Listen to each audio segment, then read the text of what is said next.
Bonjour à tous, j'espère que vous allez bien, c'est le général Alligator. Aujourd'hui, je n'ai pas fait de simulation. Je tenais seulement à vous rappeler d'aller vous abonner à la chaîne Général Alligator sur YouTube. Vous tapez Général Alligator, vous vous abonnez, vous partagez s'il vous plaît. Allez-y, partagez les publications qui sont faites là-bas. Allez-y commenter de la même manière que vous le faites sur TikTok. Alors, il y a quelqu'un qui m'a posé la question de savoir pourquoi il n'a pas obtenu son visa. La personne est venue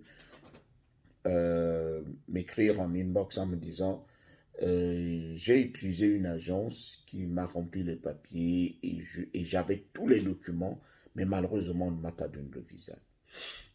J'aimerais vous dire quelque chose de très important.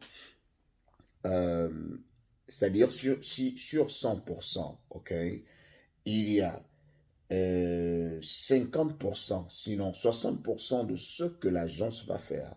C'est-à-dire l'agence va certainement vous remplir les documents en ligne, l'agence va vous donner des conseils et les 40%, c'est vous-même. C'est-à-dire la façon dont vous avez été entraîné, ce sera à vous de défendre votre dossier. Parce que le jour J, les responsables des agences que nous utilisons tous, que vous avez utilisées, ne seront pas là quand vous serez face à l'agent consulaire. Donc, il faudrait qu'on vous donne aussi quelques outils, quelques techniques pour que le jour où vous allez passer votre interview, que vous sachiez quoi dire, comment vous comporter, comment regarder. Les gens sont souvent surpris de savoir que qu'on refuse leur visa alors qu'ils ont tous les documents.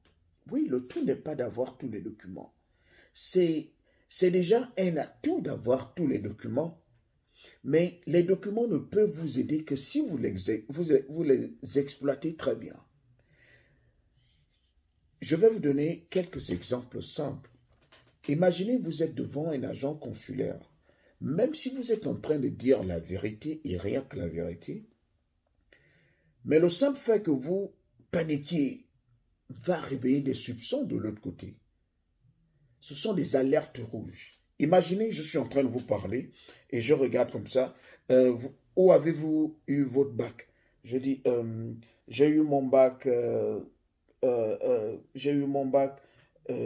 lycée Simon Oyonaba. En quelle année? Euh, je pense que c'était... Non. Quelque chose qui concerne votre vie, vous n'avez pas à dire des je pense que.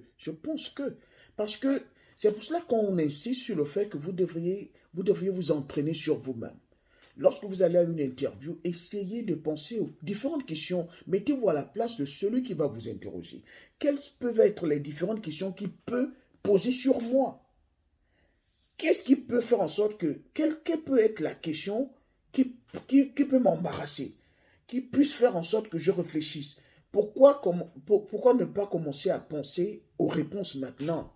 C'est ça l'avantage des simulations même que je fais. Pour que vous commenciez à vous poser vos propres questions, commencez à poser les questions du genre, et s'il me demandait ceci, quelle serait ma réponse? Et s'il me demandait cela, quelle serait ma réponse? Donc, lorsque vous allez là-bas, lorsque vous êtes face à l'agent consulaire, s'il vous demande un document, ne lui remettez pas tous les documents. J'insiste là-dessus. L'agent consulaire aura beaucoup d'interviews. Donc, il veut gagner en temps. Lorsqu'il vous demande un document, par exemple, le relevé bancaire, ne lui remettez pas tout le dossier pour que ce soit lui qui fouille. Le relevé bancaire, non. Extirpez le relevé bancaire. Et c'est pour ça que je conseille toujours à toutes les personnes que je coach que lorsque vous allez devant l'agent consulaire, avant d'arriver là-bas, classez vos documents. S'il me demande les documents sur la banque, je retire.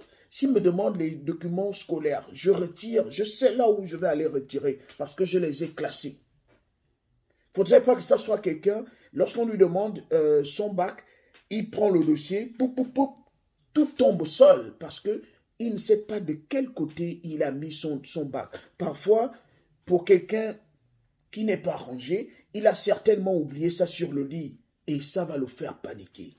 Donc prenez le temps et rassurez-vous, lorsque vous allez là-bas, ceux qui vous interrogent, ils ne sont pas là pour vous tuer, ils ne sont pas là pour refuser vos visas, mais ils ne font que leur rôle, ils jouent leur rôle, ils ne font que leur boulot.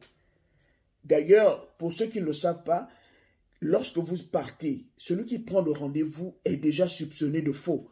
Sauf si toi, tu arrives à prouver que tu es digne de confiance. Parce que lorsqu'ils nous regardent, lorsque vous allez à l'ambassade, ils trouvent déjà que tout le monde est suspect.